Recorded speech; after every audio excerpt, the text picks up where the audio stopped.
While retirement is generally seen as a time of relaxation and self-focus, God calls us to love, serve, and help others for a lifetime. He has been preparing us for this retirement season, literally our entire lives. In retirement, countless Christians enter a state of spiritual dormancy, not knowing how they are called to have an impact for God's kingdom. The Retirement Reformation seeks to encourage and empower the 50 million Christians approaching or in retirement to embrace the calling God has been preparing in them. When the world says it's time to stop, you can begin to have your greatest impact. Welcome to iRetire4Him, the mouthpiece of the Retirement Reformation, where our goal is to journey from retirement to reformation so you can say, I retire for Him. Reaching out to the 50 million Christ followers in America who are already in retirement or fast approaching, you've tuned into iRetire4Him, the mouthpiece of the Retirement Reformation. I'm your host, Jim Brangenberg, along with the founder of the Retirement Reformation, Bruce Bruinsma. Check us out online, retirementreformation.org. We have a ton of resources, written resources, audio resources. We've got all kinds of website resources, plans. We've got it all when it comes to revolutionizing the way you look at retirement. We've got it all. Retirementreformation.org. Christians are called to ministry for a lifetime. Impacting and changing lives is more than a priority. It's God's mandate for every one of us. This mandate, the call in our lives, has two parts. The common call for all believers is to minister while impacting others and helping to change lives. Then there is our unique call, which is based on our unique set of gifts, talents, and abilities. But how does all that play out in our retirement? Retirement's not only a reward for past service, but also a stepping stone, a launching pad for a future ministry. As Bruce Bruinsma would say, a future fully funded ministry. Bruce Bruinsma joins us today, the founder of the Retirement Reformation, because he just released his latest book in the Future Funded Ministry series, and it's called A Fruitful Retirement, the result of a future funded ministry plan. Bruce joins us today for part 3 of a 4-part series talking about how your retirement years can be fruitful. Bruce, welcome back to iRetire4Him. Always love to talk with you, Jim, and particularly about when we're talking about a topic as encouraging as this one. The affirmation that the direction that we are to be fruitful, and the affirmation that when we are, the wonderful benefits that come from it. Bruce, you sold your company in 2020. Because you wanted to devote more time and energy to helping people successfully navigate retirement. But you had to figure out that for yourself too, didn't you? For sure. It's an ongoing challenge as we come to each stage of life. And if our audience would just think back, when you made the transition from your 20s to your 30s, from your 30s to your 40s, and 40s to 50s, there are always things that you had to figure out. Some of them were forced on you and you had to figure it out. And then there are some that you just kind of didn't understand and you needed to figure out. Well, in my case, figuring it out is still an ongoing process because you have to figure it out a number of different times. That change from career, if you wish, or company ownership to not, or from career to not. You got to figure that out. And if you can get a leg up by understanding what's coming and know what's true, that helps you to figure it out. I will say I'm still figuring it out. Well, you also will figure out again when you go into that next second stage and into the third stage. So it's, in the vernacular, it's a constant process of figuring out and listening to what God has you to do during that time. Is it any really different than what Paul said? We have to work out our faith. You're working out your retirement because you're working out your retirement in your faith. It's like the same thing. You're wrestling with God to go, okay, what's next? Just because there's this word retirement plastered over it doesn't mean it's any different, does it? No, the whole idea of retirement comes out of the Industrial Revolution, and we've talked about that at other podcasts and the way that all developed. But it's a cultural issue. It is not that then becomes a life issue.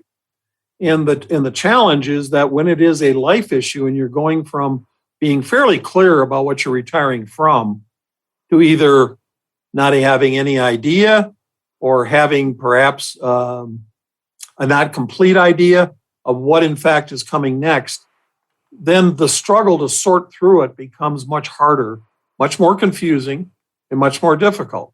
Not only do we have the relationships between just figuring it out for ourselves, but figuring it out in relation to our spouse.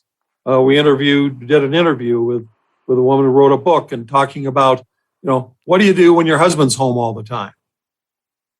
From a husband's standpoint, what do you do when you're home all the time and you can't find the peanut butter? What do? You go to your wife and you ask her, where's the peanut butter? And she looks at you like, you've got two heads. Why don't you go back to your study? I'll bring you the dumb peanut butter.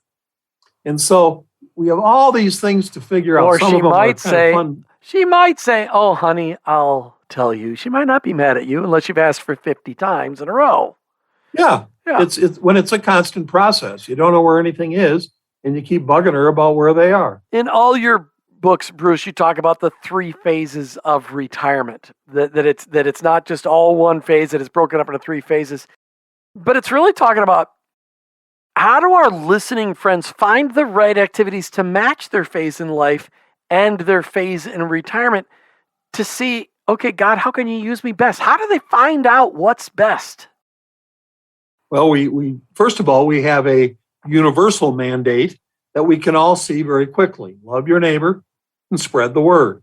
So on a general basis, that's always a wonderful place to start. Am I loving my neighbor? And am I spreading the word? Now, then you go to the unique part of how God calls us to be able to do that, to be able to love our neighbor and spread the word. We had an interview with my friend Art Nutter, and he's developing something called patent books, and it's a whole new big deal. I've got another friend that what he's called to do is to love the 4 houses on either side of him and the people that are in it. All unique and special. So we have the general mandate, love your neighbor, spread the word. Then how do we fit into God's plan to be able to do that? It's really managing our freedom. I mean, because as so many people retire from something to do nothing, and they've got this newfound freedom, and they're trying to figure out what's the reality of this situation. I mean, this freedom it's a lot to handle. It's like somebody giving you $100,000. What do you do with it? If you're going to be smart, you're going to ask the Lord what you should do with it. But a lot of us are just like, I got this freedom. I'm going to do whatever I want to do. Actually, Jim, when you think about it, during our working years, it was much simpler. When you got up in the morning, you went to work unless it was Saturday, and you did honeydews, and on Sunday you went to church. It was all kind of laid out for you. Now, the good news is that we have freedom. The bad news is that we often don't know what to do with it. Right. And so to be able to take those God's principles and those applications and apply them during this time, it's also going to be not just one answer, but it's going to be a continued growing and changing process. And what are some of those freedoms that people are going to experience during their retirement years? Well, they got, first of all, the most obvious one is you have the freedom of time. You get to choose, what are you going to do? How long are you going to sleep in? What are you going to do when you get up? Et cetera, et cetera. So you have the freedom of time. And the challenge is to be intentional and a good steward of that time. Second, you have your emotions. And so you have a greater freedom to be able to express them and to be able to research and so on. So you have that piece. Now you've got the freedom. To what degree are you going to grow spiritually? And you have the freedom to choose. Are you, in fact, going to read your Bible or are you not? Are you going to pray or are you not? You're going to go for a walk in the woods and listen to God talking to you, or are you not? And so you have the freedom of choice. And so that wonderful freedom of choice is just what a great benefit, unless you don't use it and you take all those areas where stewardship is real and turn that into nothing. So where do you find yourself, Bruce Bruinsma? Where do you find yourself working in those freedoms that you've been given in your retirement years? Where do you find yourself focused the most? Well, I have the intentionality of helping the 50 million Christ followers, as you say in the introduction, to think differently about this area of retirement. And the reason is because we don't have very many models. If we had a lot of models, there would be no reason for me to do this. But in fact, he's called me to do this and to invite thousands of others into the same conversation expressed in their life and to be able to make a difference for the kingdom. I really feel the intense loss of the fact that there are probably 45, 50 million Christ followers who are in this retirement age or just coming into it or in it and really are doing nothing. And it makes me cry. It hurts that that's true because it doesn't need to be true. What it is that they are losing and what it is that the kingdom is losing. And you don't have to be that way. All of us know somebody right in our world that you say, oh my gosh, don't they get it? Don't they understand that they're part of causing their own pain? And that if they get it, it's the same pain. It's another version of the pain that we have as Christians for the world. If they only knew Jesus. Right. It would make such a difference. In the same thought process, if they only knew what Jesus wanted for them and is made available to them, it would make such a difference. And yet, most of our world doesn't get it. And so we're about doing everything we possibly can to change that for Christ followers so that, in fact, meaning and purpose and impacting the kingdom so that, in fact, they can be assured that when they stand in front of the Father and he says, good and faithful servant to the very end. Right. Very cool. All right, we'll be right back with more on I Retire for Him with our special second segment guest, Mario Zanstra. You listen to I Retire for Him. Check us out online, retirementreformation.org. Hey, listeners, we would love for you to get a copy of Bruce's latest book, A Fruitful Retirement. Head out to retirementreformation.org/books. You will find all of the books in the Future Funded Ministry series there, including A Fruitful Retirement. retirementreformation.org/books. That's retirementreformation.org/books. Hey, welcome back to I Retire for Him, the mouthpiece for the Retirement Reformation. Bruce, during every second segment of every podcast we've ever done, you always bring on a special guest. Who do you have for us today?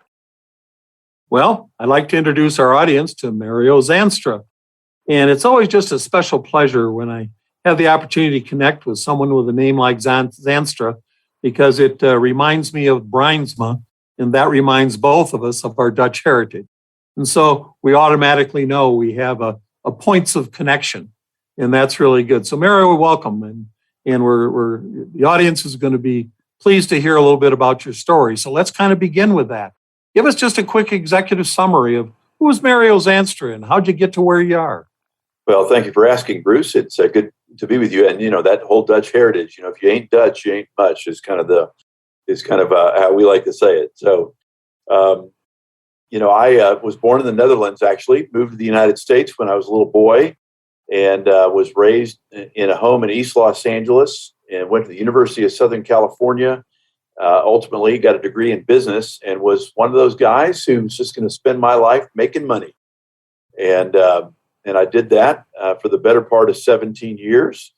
And then I read a little book called Halftime by Bob Buford, and it kind of rocked my world. Boy, that book rocked a lot of people's world. Millions of people. That's right. Well, I read that book, and at the ripe old age of 38 or 39, I actually wrote a plan that was going to take me from the business world into the ministry world. But I thought I was going to be a pastor. That was my desire.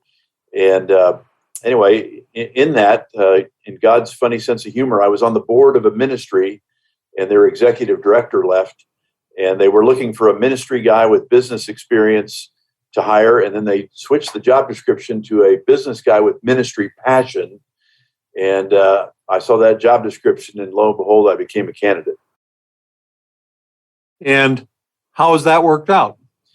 Well, I spent 17 years running a Christian camp in Tyler, Texas called Pine Cove Christian Camp. And in my previous life, I was in the commercial real estate development business and brokerage business. And so we would raise money, build buildings, and we would be compensated based on the internal rate of return. And then I ended up going to work for this Christian camp. And we had 3 camps when we started, 9 camps when I left. And basically, I was still in the real estate development business, but instead of an internal rate of return, I was working on an eternal rate of return. And some 30,000 kids came to Christ over the course of my 17 years. And that ministry now is 55 years old.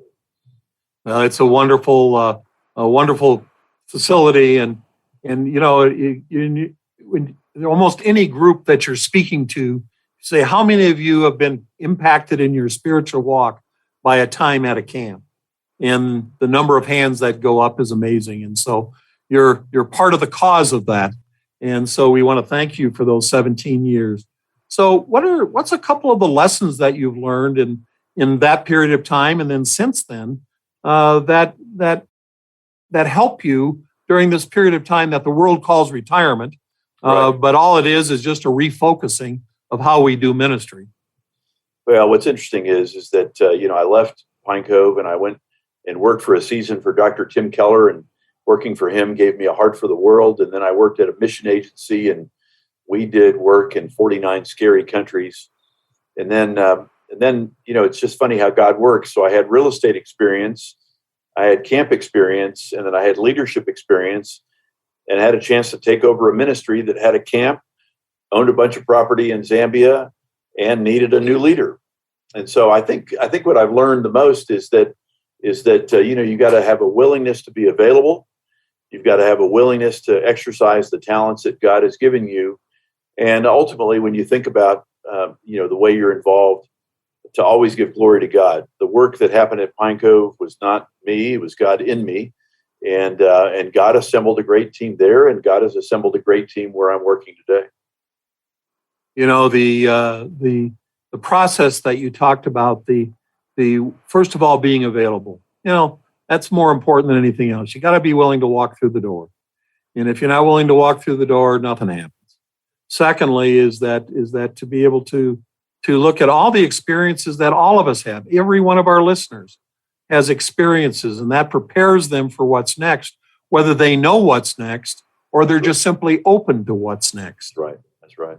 So talk a little bit about what it means to be open to what's next. What does that feel like? What does that look like? Well, for me, and maybe you fall in this category, Bruce, I'm a recovering control freak. And as a recovering control freak, it's very hard to think about actually surrendering your plans or surrendering your will to God Himself. I actually wrote a song once, and it was entitled "I Surrender Almost All." And you know what? And you know how you do it. You surrender things, and then you take them back from God. You surrender them. But what I've found, really, particularly over the last 10 years, is that and God's ways were always better than mine. But He has a plan, and it's perfect. And He's actually known about it before He uttered the words in the beginning. And so it really has to do with listening to the still small voice of God. And I would also say that in my case, my wife has had a profound impact on many of the things that I've done. As a matter of fact, this job, I had the job description for it, and I was giving it to a friend, and I had the job description sitting on a dining room table at our house. And I left it there overnight, forgot to grab it the next morning, and I came home from work, and my wife said, that job actually describes you. And I said, oh, man, I'm never going to work in Zambia. I mean, come on. We live in the United States. We've got a great life. We've got all these grandkids. And anyway, never say never, first of all.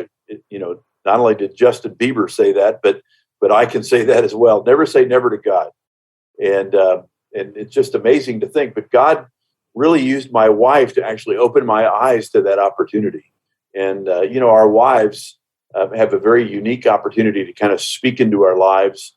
And we don't always like what they say, but it really has made a big difference in my life. I would say 2 or 3 of the biggest business decisions, ministry decisions, career decisions I made, my wife actually probably had more to do with it than me. She could see where God had a plan that was maybe one that I didn't fully understand. Well, God intended us to grow and to learn from each other and to do it in community. And That's right. with our spouses, that's a pretty special community. And then it extends from there. And so if we continue to be exposed, whether it be to a book, whether it be to a podcast, whether it be to an individual, whether it be to a job description that we see, just simply that openness of being available and then being willing to listen to that still small voice, and to recognize it. I think recognizing is the first step, and then being willing to listen is the second. And it comes to all of us in different ways. That's right. But to know that that's true and God is always at work. Well, Mario, that's we thank you for your fruitful life and the fruitful life that's ahead. And we say in the Retirement Reformation that a fruitful life has meaning and purpose, and then that leads to joy and freedom. And so there we go. Jim, did you have a question? I did. Mario, okay. So Bruce and I have been talking in a series on his book, Fruitful Retirement, and one of the things we've been talking about is this unretirement. And it already sounds like you've unretired a couple of times. What do you think's next in your unretirement years? Well, it's interesting. So I'm 65, and 65 is the new 50, really. I mean, I believe I got a lot of time left. I've got a lot of energy left. I've got a lifetime worth of experiences. And if you think about the stages of life, you're a lover, that's ages 1 through 20. You're a warrior, that's from your early 20s to your mid 40s. Then you become a king, and then you become a sage. And I think really in some ways for Bruce and myself, and perhaps you too, we're kind of in the sage years of life. So for example, I met with a gentleman today. He's 54. He's trying to figure out a little bit more about life. And we just talked about, well, what is your desire over the next 5 years, and what has God laid on your heart? And so I think part of it is mentoring people, coming alongside people, helping them really think through, what might God have in store? And then, I'm an evangelist by personality. I'm a teacher, and I hate to waste those talents. And so looking for different opportunities to share, I think is being prudent. It's trying to steward the time, the talent, and the treasure in a way that would bring glory and honor to God. Wow. Well said, my friend. Yeah, that's right. It doesn't get any better than that. So let's just stop right there. Mario, thank you so much for making time to be available with us, and look forward to having you back on iRetire4Him, and we can extend the conversation and the wisdom that God has blessed you with. And so thank you for sharing it. We appreciate it. Well, thank you so much for letting me be part of it. Have a great day. We'll be right back on more on iRetire4Him. Hey, listeners, we would love for you to get a copy of Bruce's latest book, A Fruitful Retirement. Head out to retirementreformation.org/books. You will find all of the books in the Future Funded Ministry series there, including A Fruitful Retirement. Retirementreformation.org/books. That's retirementreformation.org/books. Hey, welcome back to iRetire4Him, the mouthpiece for the Retirement Reformation. Bruce, going back to your book of A Fruitful Retirement, not to go all negative, but we talk all the time how we can succeed and thrive in retirement, but sometimes we can blow it too. In chapter 7, you describe blowing it in retirement. Give us some examples. Well, during the decades, let me just read part of this, just right from the chapter. During the decades of work in the home improvement industry, Bob had his heart set on a retirement dream, remodeling and expanding his own home, where he'd be spending more of his time since he was no longer had to spend most of the day at the office. A few weeks after he retired, the man I refer to, called Bob the Builder, dove in, putting plans into place for 3 major home projects. He did a man cave, an enclosed patio, and a remodeled garage. And we all have those kinds of dreams of, how the house is good, but it needs more. 16 months later, the projects were completed. The dust and disruption had settled, and Bob beamed with pride about the improvements in his castle. On the other hand, he and his wife, Linda, now had nearly $100,000 less for their retirement years than they had the day he quit working. Bob's building expenditures meant the couple had to adapt to a tighter budget than they had wanted, leading Linda to reluctantly return to teaching in public school part-time. Well, the unintended consequences of every good deed. And so they had great pride in those. And Bob had his man cave, and they had an enclosed patio, and they had a remodeled garage, but they had to make adjustments. And so realizing that we don't think fully about the implications of what we're doing, the unintended consequences come back at us, and then we have to be able to and willing to adapt.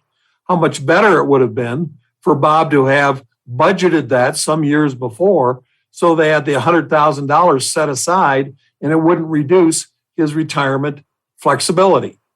Just an example. So how do we make sure we don't blow it? I mean, you go on, you give lots of examples throughout chapter 7 of blowing it. How do we make sure we're not one of those statistics? The best way is to have a plan. As I said before, and I'll say it often, you got to start with what's true. And so if what's true is that you don't have enough, or if what's true is, pick it, Bob's situation. So you need to know what's true, and you need to have a plan. Once you have a plan, what you're doing with that plan is you're anticipating what's coming ahead for you, and you can make arrangements for that to be taken care of. It's kind of one of the reasons that we typically recommend that people pay off their house, so that, in fact, that is not a major cost issue, although insurance and everything else is going nuts, but that the house is owned and that the value of its increase will be a buffer for you. And so planning ahead and doing it intentionally helps and is the best way to approach it. And surrounding yourself with people for wise counsel. I mean, you got to sometimes the wise counsel thing here, I think, that Solomon talks about all the time, often, I think would be really appropriate here to keep you from blowing it. Well, if I could say that one of the things we're looking forward to as the message of the Retirement Reformation expands is to be able to build communities of individuals, small groups, if you wish, that in fact can meet together and share their accumulated knowledge and wisdom and screw-ups and all the things that happen in life, and that we can learn from each other because we learn best in community. And it is the easiest to learn from other people's mistakes, not yours. It's the least painful, but often not used. Often we have to make our own mistakes. First, you go on to talk about in the next chapter about the longevity premium. What's that? Is that something I got to pay on my taxes or something, or what? Yeah, I can send you a bill for it. Actually, is the way it's going to go.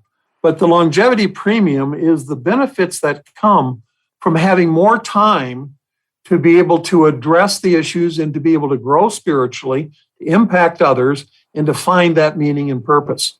If your life is cut short, when we say, someone died and their life was cut short, what we're really saying is they didn't have the opportunity to experience and to be able to share those experiences with others to find meaning and purpose, and that sense of loss. And so the premium is to be able to grow personally and to be able to experience community and be able to then be able to impact others, like the lady that we talked to, where her knitting group ended up in the seating area of a mall, and they were able to impact another whole generation in a surprising way. You say that 6 areas of our life will benefit from this longevity premium. What are those 6 areas? Well, I tell you what, just to make sure that I've got those, I better look them up to make sure that I don't forget them. Here we go. First one is wisdom. That means applied application of what it is that we have learned. spiritual growth, finding meaning and purpose, greater emotional maturity, contentment, an increased capacity for service and leadership. So increased capacity. What that really means is being available to be able to use the gifts and talents that you have to be able to impact the lives of others in the circumstances that you find yourself or that God puts you. And you got that increased capacity because you're not working full time anymore. And you got that. That's one of the key things about increased capacity is to do that. I think one of the areas that I find, and that I talk about a lot is this whole idea of meaning and purpose. And the reason why I talk about it so much is because when you have meaning and purpose, it allows your passion to provide energy and to provide perseverance and to provide excitement and to provide enthusiasm. And so if you're not working in your area of meaning and purpose, then in fact, you will be less than all that you can be.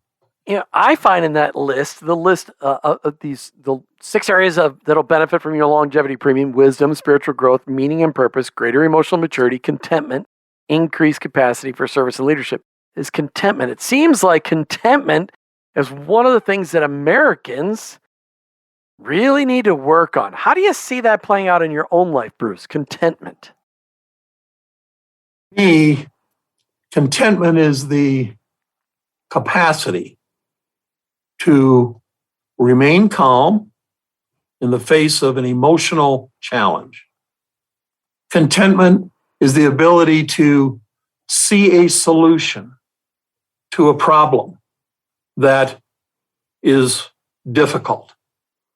To me, contentment is the ability to respond gently to a conversation with Judy, for example, that perhaps in years past, I would have responded with emotion not always positive. But that sense of contentment, another piece of contentment is another part of contentment is peace.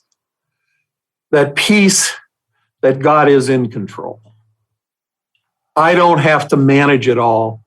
All I have to do is represent Him in the circumstance and to call upon all the great experiences that He's given and the grace and the DNA to be able to deal with it. So it's living a life of contentment isn't a life of not doing anything. It's a life of being able to deal with the issues of life in a God-honoring way, in a way that you remain peaceful, therefore you remain powerful. And Paul said it in Philippians 4:11-13. You have to learn to be content. Bruce, let's end the show today with you commenting on the age wave, the realization that we want to be more useful than youthful. What was this age wave thing all about? Our society, our culture, promotes the value of youth.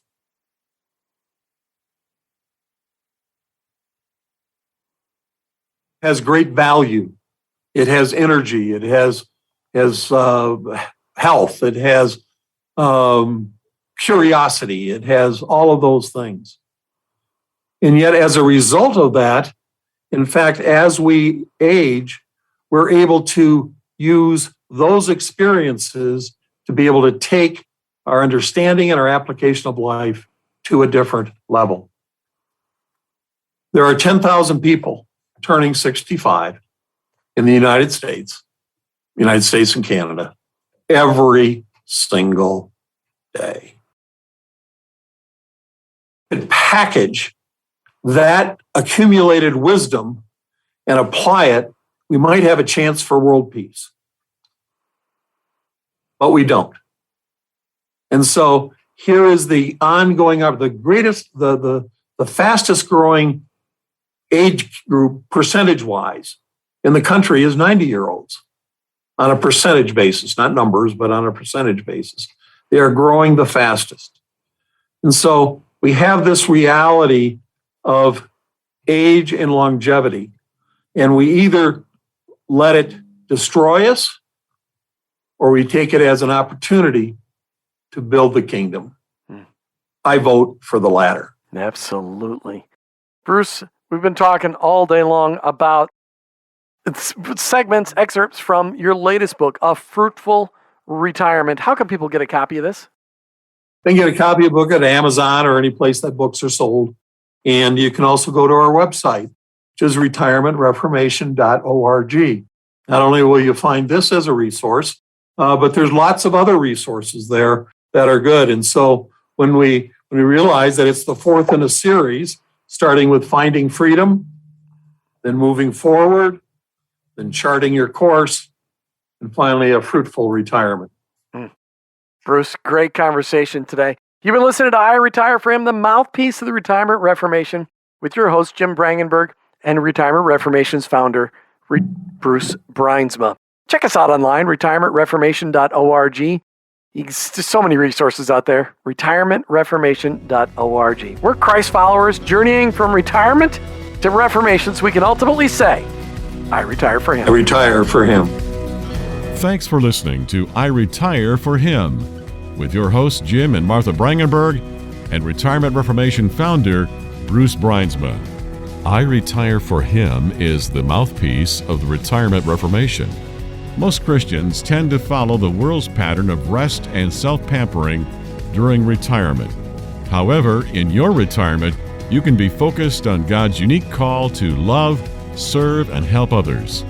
This can be your best season of life if you take advantage of a life's worth of knowledge and experience and combine it with a greater freedom of time and money and invest it all in the generations both preceding and following you. The Retirement Reformation is encouraging Christians to find and follow God's call in all seasons and aspects of life, especially in retirement. Take time to sign the manifesto at retirementreformation.org and explore the wealth of resources available on our site. Join this movement of God and journey from retirement to reformation so you can say, I retire for Him. Go to retirementreformation.org.